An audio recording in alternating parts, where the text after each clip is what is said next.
আহমদু নসুল্লাহ রাসুল করিম আম্মাবাদ। সম্মানিত দর্শকবৃন্দ, আসসালামু আলাইকুম রহমতুল্লাহ বারকাতু। আপনারা শুনছেন সূরা বাইয়ানার শেষ অংশ, শেষ আয়াত।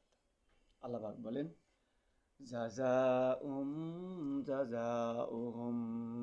ইনদা রাব্বিহিম জান্নাতু আদনিন তাজরি মিন তাহতিহাল আনহার খালিদিনা ফিহা আবাদা রাদিয়াল্লাহু আনহুম ওয়া রাদু আন যালিকা লিমান খাশিয়া রাব্বাহ।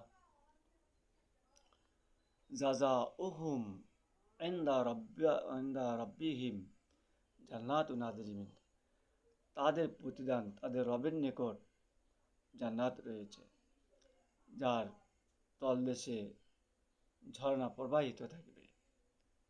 সেখানে তারা চিরস্থায়ী থাকবে। আল্লাহ পাক তাদের প্রতি সন্তুষ্ট, তারাও আল্লাহর প্রতি সন্তুষ্ট।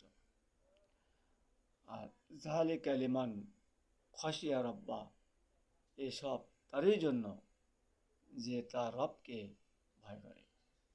সুতরাং যে তার রবকে ভয় করে আল্লাহর হুকুম মানে, আল্লাহ রাসূলকে স্বীকার করে, নেক আমল করে, সৎ কাজ করে, আমালা সলেহ সৎ কাজ করে, তারা হচ্ছে সৃষ্টির মধ্যে সবচেয়ে উত্তম এবং তারাই হচ্ছে আল্লাহ পাকের পুরস্কার প্রাপ্ত জান্নাতের অধিবাসী হবে। সুতরাং আমরা সব সময় নেক আমলগুলো করে আল্লাহ পাকের নিয়ামতের জান্নাত লাভ করব ইনশাআল্লাহ।